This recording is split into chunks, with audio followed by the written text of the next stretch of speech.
Alors, bonjour encore une fois. Vous commencez à être un peu habitué à mon profil. J'ai rapidement mis sur papier quelque chose qui m'habite depuis quelques années déjà, mais que j'avais jamais formulé comme tel. Et je me suis dit, ben, je présente ça à l'auditoire et sous forme d'hypothèse. Et peut-être pendant le dîner, si on n'a pas l'occasion d'échanger sur des questions, on pourra en reparler et continuer par la suite. Alors, c'est les trois axes de la dynamique du groupe optimal et les trois catégories des structures anthropologiques de l'imaginaire. Je, je, je vais baser mes hypothèses sur la pratique. J'ai quand même une pratique de très longue date dans l'animation de groupe, petit, moyen, grand groupe. Alors, tout est en train de prendre forme autour, semble-t-il, des grandes structures de l'imaginaire pour interpréter la dynamique de groupe. Alors, dans le groupe est orphelin d'une théorie qui rendrait compte de sa dynamique. Dans cette brève présentation, je vais faire état du problème et principalement esquisser dans le dernier quart de tour une voie théorique qui fonderait cette dynamique sur les structures anthropologiques durandiennes de l'imaginaire. Il s'écrit de nombreux livres, surtout en anglais et chez les Américains plus précisément, sur les fonctions du groupe, sur les techniques et les tactiques à utiliser, ce que j'enseigne ici depuis 20 ans et plus, ce que les anglophones appellent souvent les tips and tricks, pour qu'un groupe atteigne son plein fonctionnement, du moins dans un contexte donné. Pour les grands groupes, c'est-à-dire à l'intérieur desquels une personne devient anonyme, comme un électron libre, on fait peu ou on n'a pas fait de progrès significatif depuis la théorie très ancienne de Gustave Le Bon qui est mort en 1939. Alors pour lui, une masse, c'était une foule, c'était une masse hystérique qu'il faut savoir dominer. On dirait qu'il y a quelque chose dans l'air actuellement, là. Voyez-vous? Alors, je vous réfère. Qu'est-ce que dirait Le Bon aujourd'hui à l'ère de la communication sans fil et du mouvement des casseroles au Québec? Un collègue de l'université ici, Vern Redekop, a produit il y a 2 ans ce livre-ci, Beyond Control, que je viens avec lui de mettre en français et qui va paraître à l'automne aux presses de l'Université Laval. Et là-dedans, il y a une conception systémique de ce qu'est une foule. Alors, c'est, d'après moi, le plus grand progrès qui est fait depuis Gustave Le Bon sur ce domaine-là.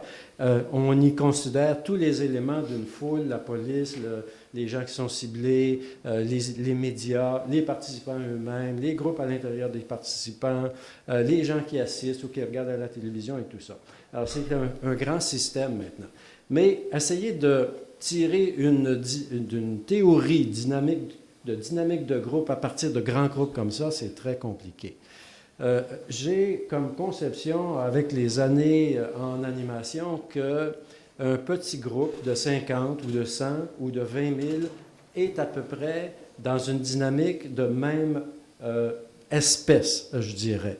Il faut faire des ajustements au niveau de l'ampleur, au niveau des mécaniques, mais il y a quelque chose de fond qui me semble être pareil, et pareil aussi dans le domaine des petits groupes comme tels.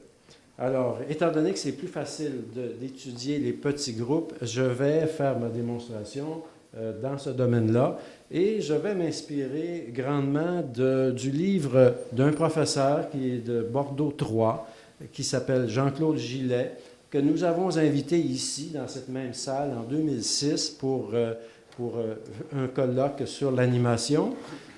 Nos participants dans ce colloque-là étaient des gens de la région ici qui pratiquent dans l'ensemble des milieux organisationnels l'animation, la formation. Alors, ce professeur-là s'adressait à cet auditoire. Alors, c'est l'effort, d'après moi, pourquoi je vous parle du docteur Gillet, le professeur Gillet, c'est que j'ai trouvé ça, le plus récent que j'ai trouvé, c'est une nouveauté dans sa façon de présenter les choses. Alors, je vais essayer d'élaborer un peu son idée et en faire une critique en même temps pour essayer de voir qu'il nous manque vraiment une structure pour définir la dynamique des groupes. Alors, dans son livre, le professeur Gillet, le livre qui est intitulé Animation, animateur, le sens de l'action, fait une bonne tournée des points de vue étudiés par différents auteurs sur les multiples dimensions du groupe, mais son discours est motivé par un engagement social. Donc, il met quelque chose d'autre dans la dynamique de groupe que nous appelions ici l'animation communautaire il y a quelques années. Et j'ai été un animateur communautaire dans les milieux de la santé et des services sociaux et qui est devenu dans les écoles plus ou moins actuellement l'animation à l'engagement communautaire. Le professeur Gillet est un 68 heures et il me semble bien un sympathique ami des socialistes de toute tendance à l'organisation de sa pensée et l'organisation de sa pensée sans récent. À preuve ce schéma-ci sur lequel la seconde partie de son livre est construite. Alors, Jean-Claude Gillet pose 3 pôles identifiant la profession de l'animateur. Vous avez le pôle technique, le pôle de la médiation et le pôle de la militance. Alors, j'en suis pour le pôle technique, j'en suis avec des adaptations pour la médiation et je prends mes distances par rapport au pôle de militance comme tel. Surtout, vous voyez quel genre de professionnels il fait flotter. Alors, c'est des professionnels qui agissent en différents domaines de la vie sociale, l'animateur technicien, l'animateur municipal, l'agent de développement, le socioculturel, l'animateur militant, l'animateur médiateur. Alors, il voit que son schéma peut essayer de rejoindre tous ces gens-là. J'ai croisé ces types d'animateurs-là dans des colloques d'animation internationaux. Et je peux dire, oui, c'est des structures qui conviennent bien à plusieurs pays en Europe. Et quand l'Europe a influencé d'autres organisations sociales dans le monde, on a adopté un peu ces schèmes-là. Mais ça n'a pas eu de résonance ici au colloque en 2006, quand le professeur Gillet a fait valoir ses idées. Et à la fin, quand on est sorti et que des gens sont venus voir, ils ont dit de quoi il parlait exactement, le professeur on ne comprenait pas les références qu'il prenait pour essayer de parler de la dynamique de groupe comme il la conçoit. Alors, je vous présente un deuxième schéma qui se trouve dans son livre aussi, mais qui est plus proche de la façon de dire les choses en Amérique du Nord. Ici, on parle de 3 pôles. Alors, les 3 pôles sont encore là, technique, médiation et militance, mais au centre, on croise des fonctions. Dans le triangle, on voit la fonction de production, la fonction d'élucidation et la fonction de facilitation qui recoupent bien davantage le vocabulaire qu'on utilise quand on se parle d'animation ici en Amérique du Nord. Alors, le professeur Gillet donne une intéressante description de ces fonctions à partir de plusieurs sources, dont le livre d'Anzieux, qui est un classique pour ceux qui connaissent la dynamique de groupe, mais qui fait valoir justement ces 3 fonctions-là en question. Mais, à mon avis, le professeur Gillet s'embrouille lorsqu'il classe à l'intérieur de ces fonctions ce qui se passe dans la réalité concrète d'un groupe, d'une animation qu'on est en train de faire. Je vous explique un peu ma critique à ce niveau-là. Alors, vous voyez que c'est divisé en les 3 fonctions en question. Je vais les prendre en plus gros caractères. Alors, il classe dans la fonction production les objectifs. Puis là, je suis d'accord avec ça. La mobilisation, là, j'hésite parce qu'il me semble que ce n'est pas dans de la production, la mobilisation. Le savoir-faire, je ne dis probablement pas à cet endroit. Il faudrait trouver, je pourrais, si on parlait, je vous dirais où je situe cette chose-là. Et le champ actif, l'action, alors là, je m'accorde avec le sens qu'il donne parce que action-production, ça peut bien aller ensemble. Par contre, allons voir la fonction de facilitation, comment il la décrit. Et il dit, c'est l'organisation, les procédures. Là, je suis d'accord, ça prend une fonction en quelque part qui nous donne ces clés-là. De savoir-être, je dis non, pas à cet endroit, parce que si on vient de parler de la production et des objectifs, il faudrait bien envoyer le savoir-être avec ça. De champ relationnel, bien, je dis là, écoutez, procédure puis relation, il y a peut-être une distinction à faire qu'il faudrait envoyer ailleurs. Alors, fonction d'élucidation, alors il nomme les finalités. Bien, si les finalités sont là, il faudrait peut-être se demander production, objectif, il faudrait que ça aille ensemble aussi. Alors, il faudrait réorganiser les données du tableau. La conscientisation, bien là, dans le premier tableau, il a parlé de mobilisation. Et à mon avis, en animation communautaire, mobilisation, conscientisation, ce sont des étapes d'un continuum de motivation des gens que l'on veut essayer d'animer. De savoir et de champ cognitif, bien là, je dis encore, il faudrait les mettre avec les objectifs, les finalités et tout ça pour que ça fasse un tout. Et je renverrai ça dans la production, personnellement.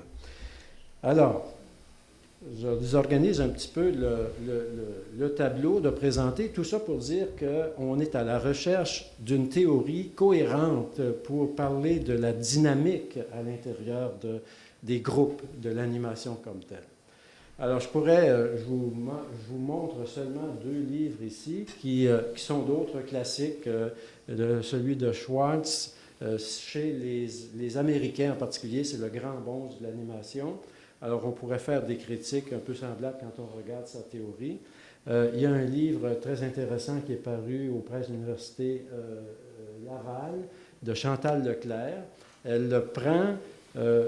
elle ajoute quelque chose aux fonctions que je vous ai données, mais ça ne vient ajouter rien à la dynamique comme telle, du groupe comme tel, mais c'est comme un doublage de certaines fonctions qui sont déjà là.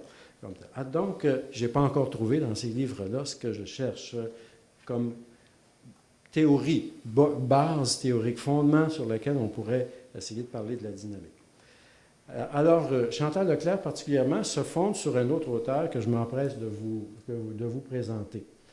Alors là, vous pouvez toujours vous demander, mais là est-ce qu'il va parler de la théorie durandienne à un moment ou l'autre? Je dirais que c'est en dessous de tout ce que je vous dis, et là, je vais chercher un autre auteur pour le faire lever davantage. Alors, cet auteur, je vous invite à la découvrir à mesure que je vais vous présenter le prochain auteur, Yves Saint-Arnaud, et son livre intitulé « Les petits groupes, participation et communication ». La première mouture de ce livre-là est en 78. Là, vous avez l'édition 89, et ça vient d'être réédité en 2009 chez Guetta-Morin. Remarquez le sous-titre « Participation et communication ». Il nous indique déjà qu'il y a comme 2 axes fondamentaux dans sa façon de voir les choses. Alors, ce qui est particulier à Yves Saint-Arnaud, c'est qu'il pose un concept qui est du groupe optimal. Comment on peut organiser le groupe pour qu'il soit optimalement en train de faire ce qu'il se dit vouloir faire? Voyez-vous? Alors ça, je n'ai pas vu ça chez les autres auteurs, et j'en ai quand même lu, je dirais, plus qu'une centaine. Là. Chez Saint-Arnaud, il s'agit moins d'une fonction.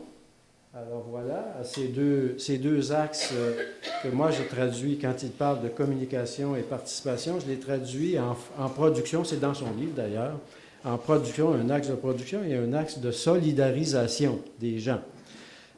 Et chez Saint-Arnaud, ce qui est particulier, c'est qu'il conçoit ça comme non pas des fonctions, mais de l'énergie.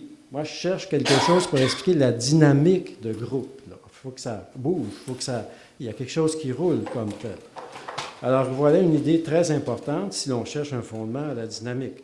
Donc, une énergie de production, d'une part, et une énergie de solidarité, d'autre part. On la trouve en détail, cette idée, dans un livre. Moi, j'ai écrit des livres en animation.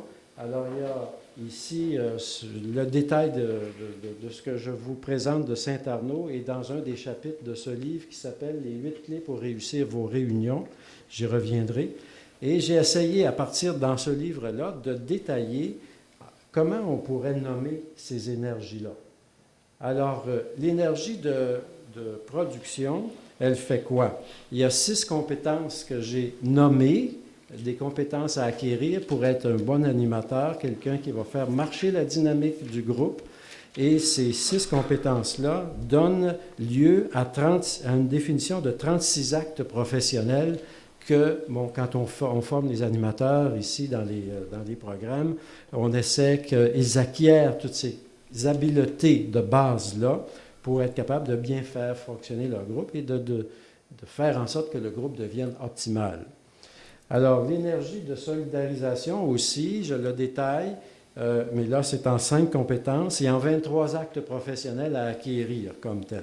Alors, vous voyez que là, ici, c'est plus dirigé vers le monde intérieur, les émotions, les interactions entre les gens pour que les gens s'acceptent bien, se tolèrent bien, s'apprécient bien, alors que dans la première description, la diapositive précédente, où je vais aller à celle-là, vous voyez que c'est plus, qu'est-ce qu'on fait ici? Est-ce qu'on est capable de clarifier nos idées? Est-ce qu'on peut apporter d'autres idées pour clarifier? Est-ce qu'on peut prendre une décision? Voyez-vous la production comme telle?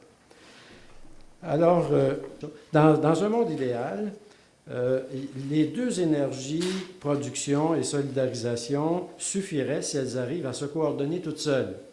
Mais la nature humaine fait en sorte qu'on va trop miser sur l'une au détriment de l'autre, la plupart du temps, dans la dynamique d'une réunion comme telle. Soit trop miser sur l'attention des membres du groupe, sur l'information donnée ou sur l'objectif à définir, en négligeant les humeurs des gens qui participent dans la réunion. Soit qu'on va trop miser sur les interactions chaleureuses ou bien les conflits que les gens ont entre eux, en négligeant d'avancer dans l'action concrète qui faisait l'objet de la réunion, puis vous sortez de là, puis vous êtes mal à l'aise, vous êtes de mauvais poil, finalement, parce que vous n'avez pas atteint ce que vous pensiez que vous étiez pour faire là.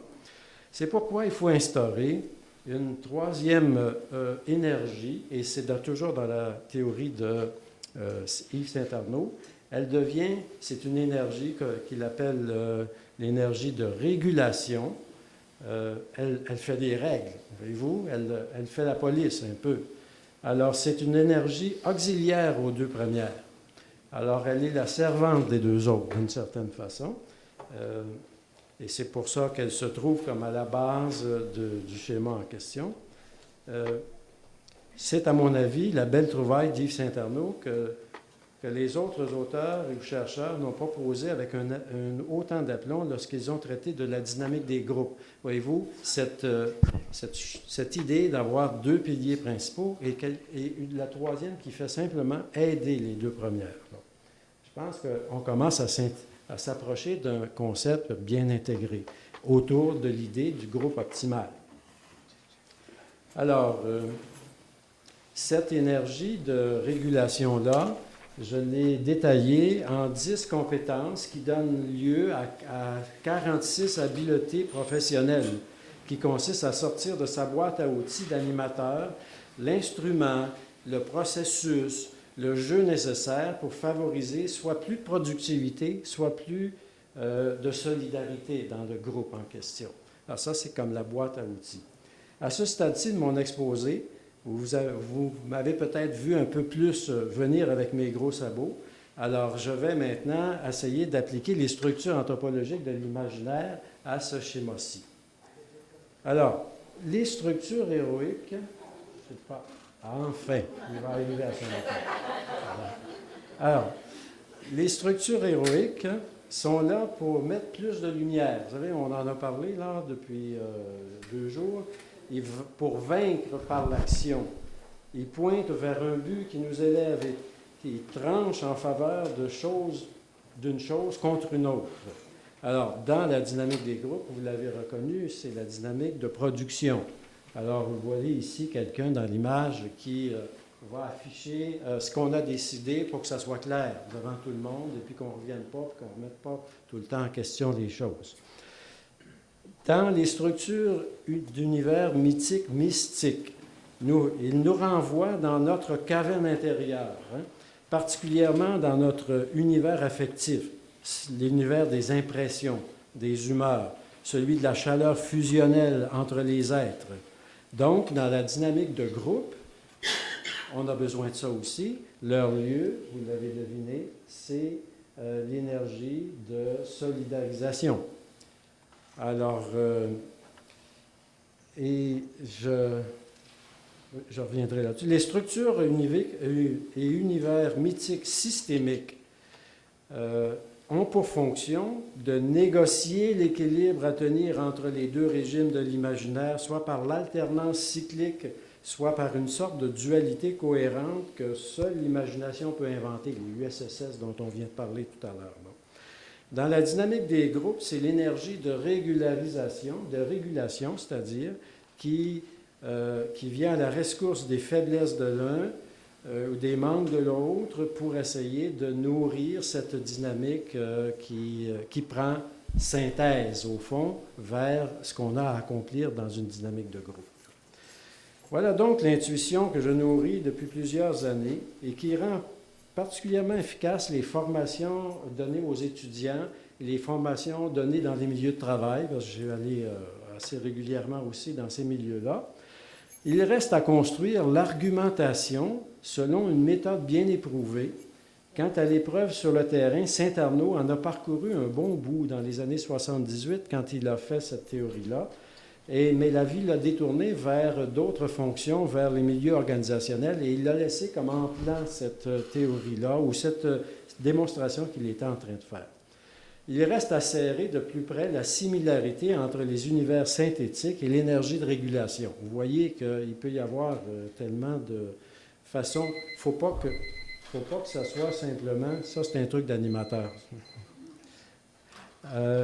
Il ne faut pas que ce soit simplement un agencement de bonbons un peu, mais il faut que ça soit vraiment un fondement théorique comme tel. Alors,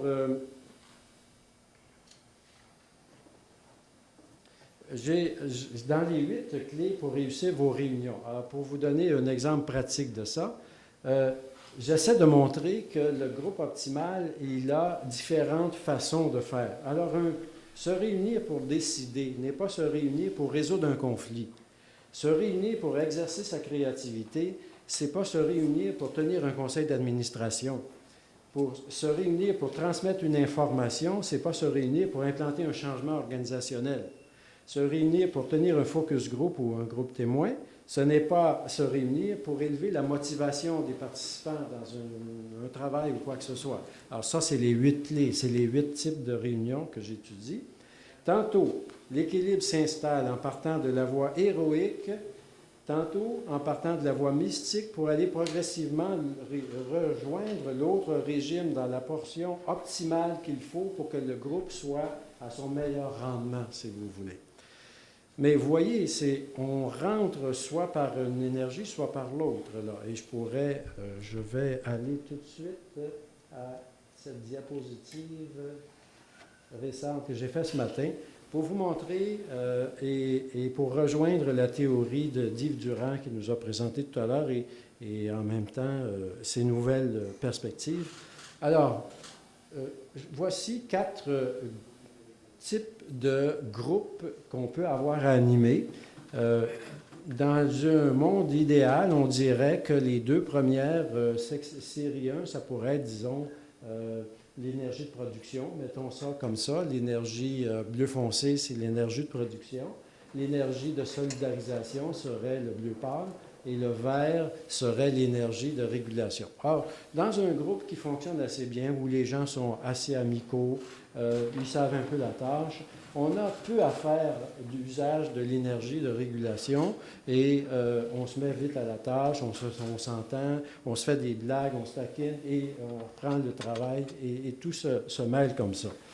Dans certains autres genres de réunions, comme le conseil d'administration, par exemple, on est là pour décider, pour regarder l'information froidement, pas trop d'amis, de liens amicaux, on ne fait pas trop de social, ou on attend qu'on soit sorti de la réunion pour le faire. Alors, on n'a pas besoin de pousser trop la base de la solidarisation en autant qu'on s'admet les uns les autres et qu'on se tolère, on va prendre des décisions. Alors, ça nous prend par contre une bonne technique du conseil d'administration. Il faut suivre les règles du conseil d'administration. C'est pour ça que j'ai mis le carré vert plus grand, parce que si on déroge, on n'aura pas une décision qui sera fondée, qui n'aura pas été secondée, qui n'aura pas été prise à l'unanimité ou qu'il faut transcrire dans un compte-rendu et tout. La créativité, ça pose peut-être un autre genre d'agencement, et puis changement conflictuel, vous voyez qu'on peut aussi agencer les choses. Donc, Cette énergie de régulation vient aider à rendre optimale la dose qu'on a besoin de solidarisation ou de production comme telle. Maintenant, ce n'est pas quelque chose qui est comme égal-égal. Et c'est là que je vais lire un petit texte, une page. Ce flottement entre les deux rives de l'imaginaire, aussi bien que l'énergie groupale, me renvoie à la perspective qu'Yves Durand met en relief dans sa plus récente publication. J'ai mis le livre sur la table dans Variations sur l'imaginaire, et M. Vunan-Burger va en parler, va y faire allusion cet après-midi, et qu'il ressoulignait ce matin, surtout dans la fin de sa présentation, quand vous voyez qu'il y avait encore du flottement, puis il dit, on est encore en train de situer correctement cette fameuse énergie synthétique-là dans un système. Comment elle opère? Et là, on est rendu à 4 définitions de cet univers synthétique, en fait. Cette fonction synthétique, plus complexe que les autres, selon toute probabilité, pour ne pas dire selon toute certitude maintenant, quand on regarde aller Yves Durand dans ses recherches, se partageant entre états-repères cycliques, progressistes, bipolaires, interactifs, ça c'est tout dans l'univers synthétique, là. Alors, on est obligé maintenant de durcir un petit peu ces catégories-là pour dire le synthétique est peut-être fait de 4 structures presque autonomes qui s'identifient clairement les unes par rapport aux autres, là. Alors, et là, je vous laisse cette diapositive-là parce que c'est à ça que ça me renvoie. En réfléchissant encore plus en termes de dynamique de groupe, peut-être que la réunion optimale de résolution de conflits, par exemple, serait de type cyclique ou bien bipolaire, parce qu'on est obligé de passer de la bonne information. Tu n'as pas compris, là, la personne a le goût d'engueuler l'autre, alors on travaille un peu sur la tolérance et tout ça, puis on revient à l'information cyclique, il y a peut-être ça là-dedans, ou bipolaire, il faudrait voir exactement comment ça s'ajuste. Peut-être que la réunion optimale de planification de projet s'agence à l'état de repère progressiste. Et là, j'ai fait ce livre-là sur la planification de projet, et vous voyez l'illustrateur, comment il l'a fait, c'est des flèches qui visent une cible. Alors moi, je dis tout le temps, il faut savoir cibler, et quand vous allez avoir bien définir votre cible et que votre trajectoire, vous l'avez bien mis avec votre groupe au clair, alors vous ne pouvez presque pas manquer le but que vous visez dans votre dynamique, là, dans votre projet comme tel.